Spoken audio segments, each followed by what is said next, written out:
भगवान परशुराम।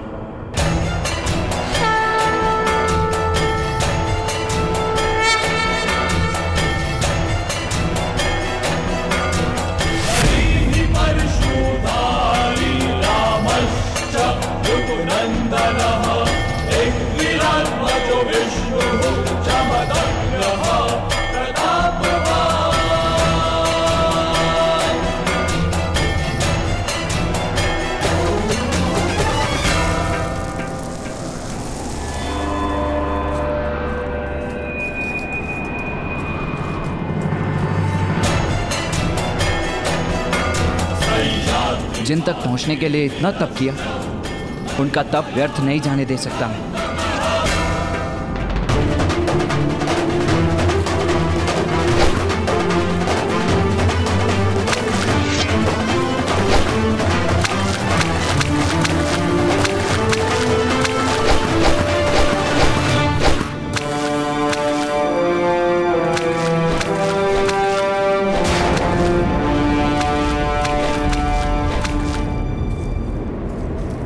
कौन है वो जिसने परशुराम की तपस्या भंग करने का दुस्साहस किया? मैं आपकी तपस्या भंग नहीं करना चाहता था आदरणीय। मैं तो केवल इस शिवलिंग की रक्षा कर रहा था जिसके सामने बैठकर आप तप कर रहे हैं। शिवलिंग पर बाणों से प्रहार करते हो? क्या तुम्हें इतना भी ज्ञान नहीं? शिव सर्वश्रेष्ठ है, उनसे ऊपर कोई नहीं। किसी भी सर्वश्रेष्ठ धनुर्धारी का बाण भी नहीं। महाप्रभु, ये शिवलिंग तो केवल मिट्टी की बनी आकृति मात्र है। श्रेष्ठ शिव नहीं, ये तो उसके साधक की आराधना है जो शिव को शिवत्व की शक्ति देती है। फिर भी यदि अनजाने में भूल हुई हो तो मैं क्षमा चाहता हूँ। वाचाल हो परंतु तर्क का ज्ञान रखते हो, ब्राह्मण हो।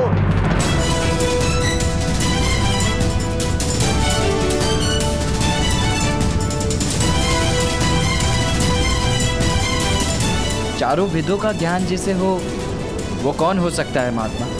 प्रश्न का उत्तर प्रश्न से नहीं दिया जाता है बालक। स्पष्ट शब्दों में अपना परिचय दो।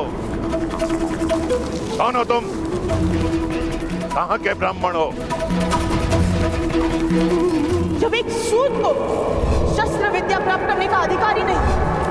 यदि तुम परशुराम जी को पा सके तो तुम्हें शिक्षा नहीं देंगे, वो केवल ब्राह्मण को शिष्य बनाते हैं। मैं कर्ण हूं, हस्तिनापुर का ब्राह्मण। मैं आपसे धनुर्विद्या का ज्ञान लेना चाहता हूं गुरुदेव। कितना भी प्रयास करो बालक, सूखे कुएं से जल की प्राप्ति नहीं होती है। मैं अध्यापन के कार्य से मुक्त हो चुका हूं और अब मैं किसी को शिक्षा नहीं देता हूं। जाओ यहां से, जाओ। जानता हूं, कुएं और सागर में यही तो अंतर होता है। सागर कितना भी सिकुड़ जाए, उसमें इतना जल अवश्य होता है कि वो संसार की प्यास बुझा सके। और आप ज्ञान के सागर हैं गुरुदेव। तुम बार बार मुझे गुरुदेव के नाम से संबोधित क्यों कर रहे हो? मैंने अभी तक तुम्हें अपना शिष्य नहीं चुना। भगवान अपना भक्त नहीं चुनते, भक्त अपना भगवान चुनते हैं गुरुदेव। और मैंने आपको अपना गुरु स्वीकार कर लिया है। तुम्हारे तर्क मुझे प्रवृत्त नहीं कर सकते हैं कर्ण। परंतु क्यों?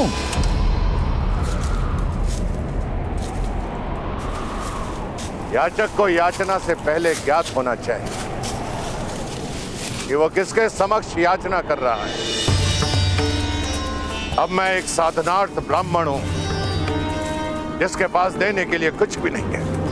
जब शस्त्र उठाने थे उठा चुका। शस्त्र शास्त्र की विद्या जिसे देनी थी दे चुका। अब ना मुझ में किसी को सिखाने का धैर्य है और ना मुझसे किसी को सीखने की पात्रता। पात्रता तो केवल परीक्षा से सिद्ध होती है ना गुरुदेव। मुझे एक अवसर दीजिए, यदि मैं योग्य सिद्ध हुआ तो कदाचित आपको भी सिखाने का मन हो जाए। बाणों का छोटा सा माया जाल रचकर, कुछ तर्क देकर तुम्हें लगता है कि तुम मेरा शिष्य बनने योग्य हो? नहीं गुरुदेव, मैं ये नहीं कह रहा कि मैं योग्य हूं, किंतु आपसे एक निवेदन है। मुझे एक अवसर तो दीजिए अपनी योग्यता और अयोग्यता प्रकट करने के लिए।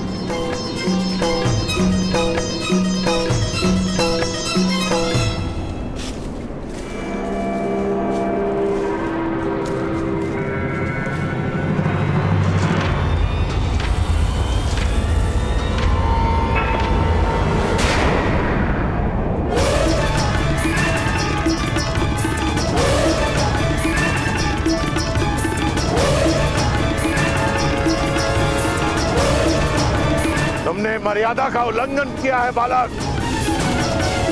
तुमने मेरे पर्दे को छूने का दुस्साहस किया है। दुस्साहस में भी साहस छुपा होता है गुरुदेव। बस एक अवसर दीजिए, परीक्षा लीजिए मेरी। मैं अपनी माता को वचन देकर आया हूं कि विश्व का सर्वश्रेष्ठ धनुर्धर बनकर लौटूंगा या कभी नहीं लौटूंगा। आप भी मात्र भक्त हैं, एक अवसर दीजिए। यदि मुझे सुपात्र न पाए तो इसी फरसे से मेरा सर काट दीजिएगा। मूर्ख बालक, जानता है तू किससे बात कर रहा है? उनसे जिन्होंने एक नहीं 21 बार धरा को क्षत्रियों से विहीन कर दिया था। उनसे जिन्होंने अपने पिता के वचन पर अपनी माता का सर काट दिया था। उनसे जो मुझे योग्य न पाकर एक क्षण का भी विचार नहीं करेंगे मेरा सर काटने में, अपने प्राणों के मोल पर। बस एक अवसर मांग रहा हूं। याचक को खाली हाथ नहीं जाने दिया जाता गुरुदेव।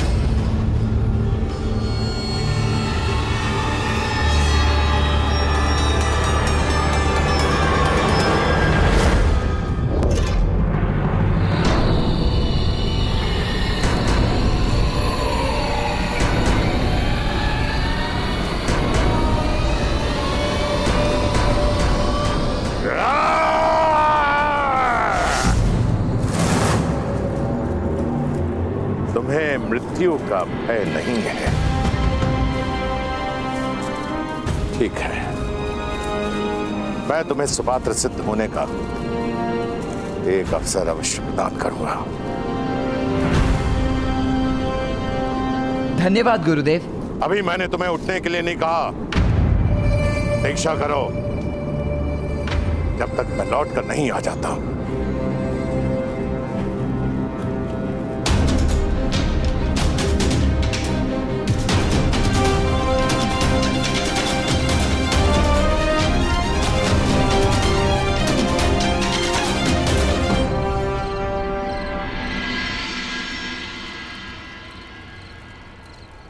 तो क्या अंधकार तुम्हारे प्रतिभा के लिए सीमा बनेगा अर्जुन? तुम्हारा अगला पाठ तभी शुरू होगा जब तुम उड़ती हुई मक्खी को भेद दोगे, वो भी अंधकार में।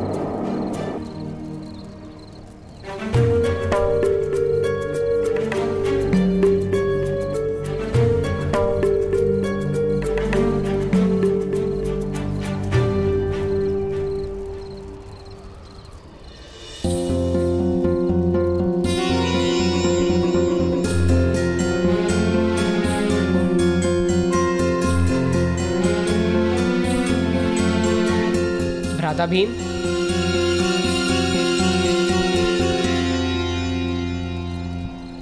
भ्राता भीम, आप अंधेरे में भोजन कैसे कर लेते हैं? भोजन के लिए आंखों की आवश्यकता ही क्या है अर्जुन? भोजन कहीं भी हो, मेरी घ्राणेंद्रियां उस सुगंध को पा ही लेती है। और एक बार खाना हाथ में आ गया तो भीम के मुख के अतिरिक्त और कहाँ जाएगा? लक्ष्य का संबंध मनुष्य की इच्छा और अभ्यास से ही होता है। यदि इच्छा प्रबल हो और अभ्यास सघन हो तो लक्ष्य स्वयं सामने आ जाता है। मैं आपकी बात का तात्पर्य समझ गया गुरुदेव। अब अर्जुन अंधकार में भी उड़ती मक्खी पर लक्ष्य साध कर दिखाएगा।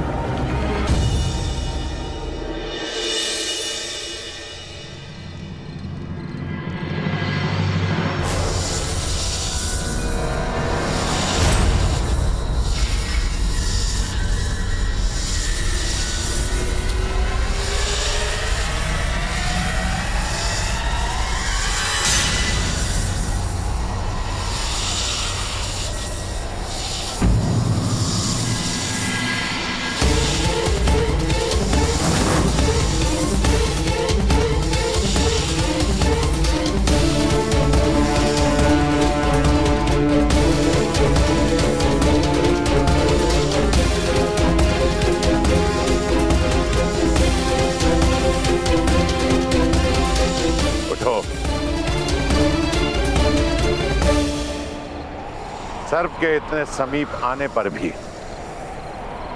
तुम हिले नहीं। मेरे लिए सर्प का भय नहीं, गुरु का आदेश अधिक महत्व रखता है। मेरे गुरु का आदेश था जिसे मैं किसी भी मूल्य पर टाल नहीं सकता था। अच्छा, इतनी बड़ी बात।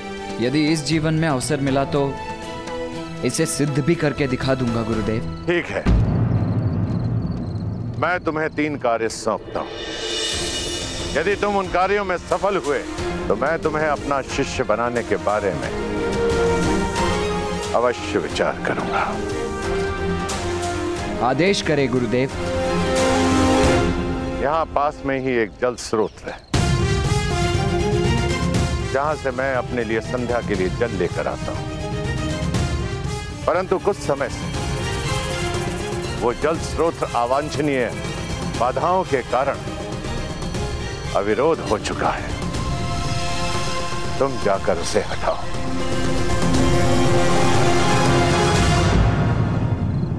अर्थात यदि एक बात सुनकर समझने की क्षमता नहीं है तो श्रेष्ठ धनुर्धर बनने का प्रयास करके तुम अपना और मेरा दोनों का समय नष्ट कर रहे हो बालक। आदेश का पालन होगा गुरुदेव। 3 बातों का स्मरण रखना। कई बार कुछ नकारात्मक शक्तियां मेरे तप में भंग डालने का प्रयास करती हैं, तब तक जब तक कि मैं उन्हें समाप्त नहीं कर देता हूं। दूसरी बात, जल स्रोत का अविरोध हटाने के लिए तुम धनुर्विद्या का उपयोग नहीं करोगे। तीसरी और अंतिम बात, सूर्यास्त तक जल स्रोत का अविरोध हटाने में यदि तुम असमर्थ रहे तो घर लौट जाना। ब्रह्म हत्या का पाप मैं अपने सर नहीं लेना चाहूंगा।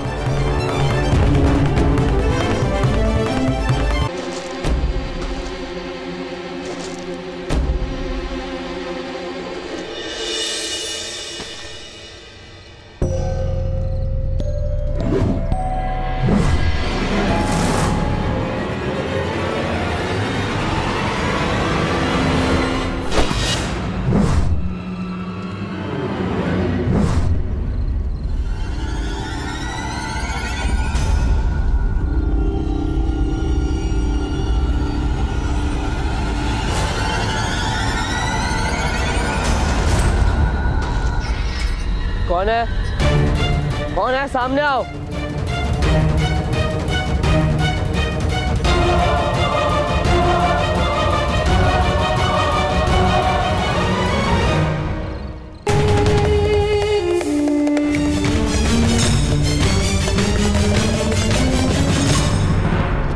ठहरो।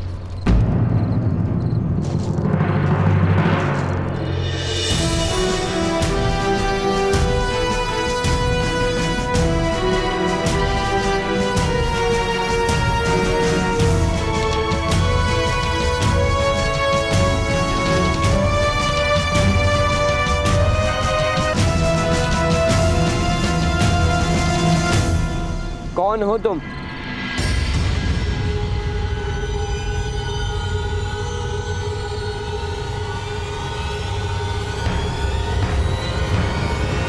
परिचय दो अपना। मैं एकलव्य हूँ।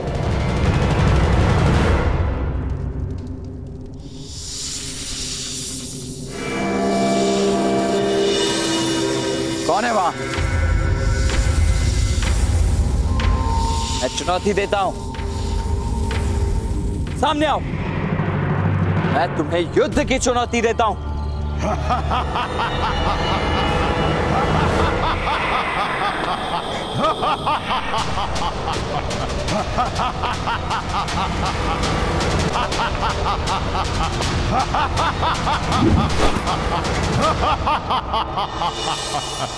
आपको शब्द भेदी बाण चलाने का अभ्यास करते देखा तो रुक गए। कठिन कार्य है, समय लगता है, परंतु सीख जाओगे जैसे मैं सीख गया। असफलता से भयभीत मत होना। तुम शब्द भेदी बाण चलाना जानते हो? किसने सिखाया तुम्हें? किसी ने नहीं, स्वयं अभ्यास से सीखा है, गुरु की प्रेरणा से सीखा है। अपने गुरु के विषय में बताओ। आचार्य द्रोण मेरे गुरुदेव।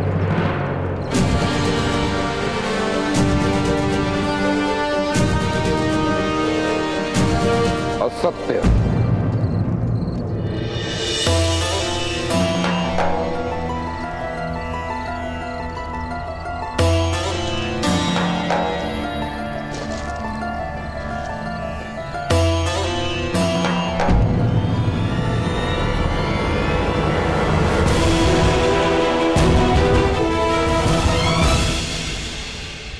तुम मेरे शिष्य नहीं हो सकते, परंतु आप मेरे गुरुदेव हो। मैंने आपको अपने शिष्य को सिखाते देखा है, देख देख कर मैं भी सीख गया।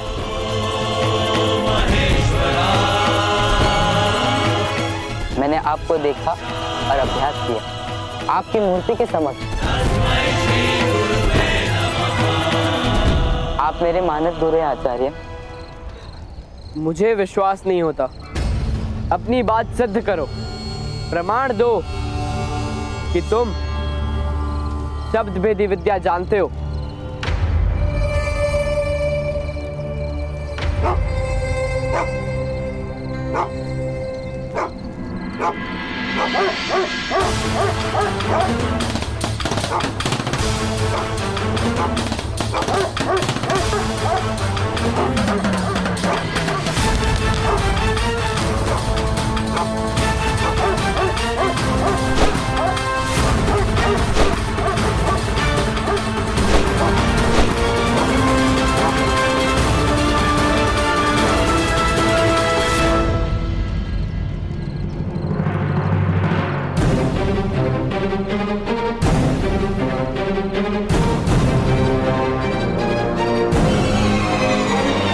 प्रमाण मिल गया राजपुत्र। अद्भुत। तुम्हारी जितनी प्रशंसा की जाए उतनी कम है। प्रशंसा शिष्य की नहीं, आचार्य की जाती है गुरुदेव। आपकी श्रद्धा की धनुर्विद्या सद गई, सब आपके चरणों का प्रताप है।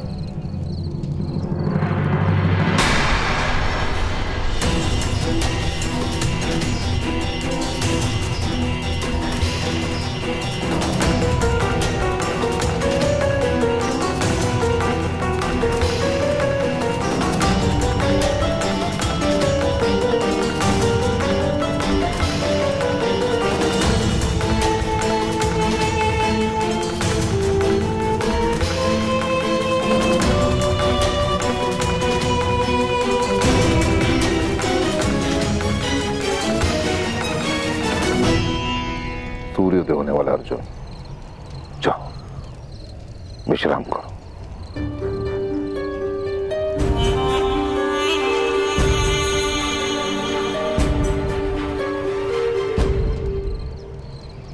बालक, क्या मुझे देखकर तुम्हें भय लग रहा है?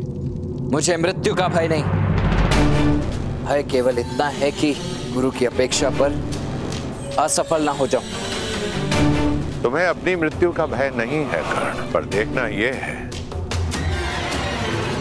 ये अपनों की मृत्यु के भय से अछूते हो या नहीं?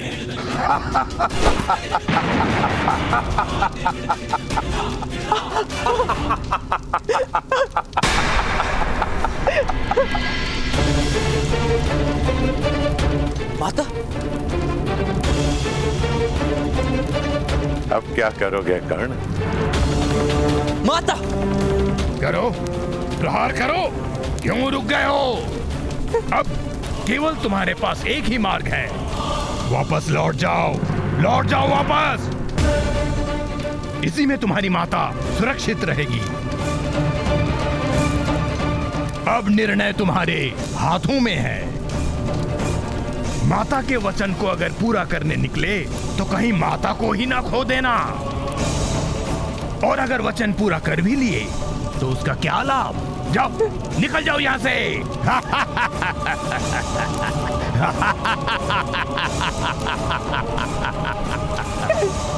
मेरे प्राणों की रक्षा करो। जैसे कह रहे वैसे करो कर्ण। घर लौट जाओ कर्ण, घर लौट जाओ।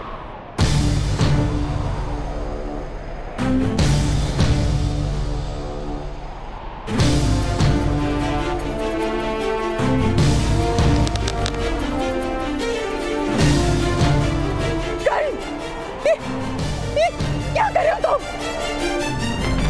ये मार डालेगा मुझे। घर लौट जाओ, घर लौट जाओ। घर नहीं, नहीं।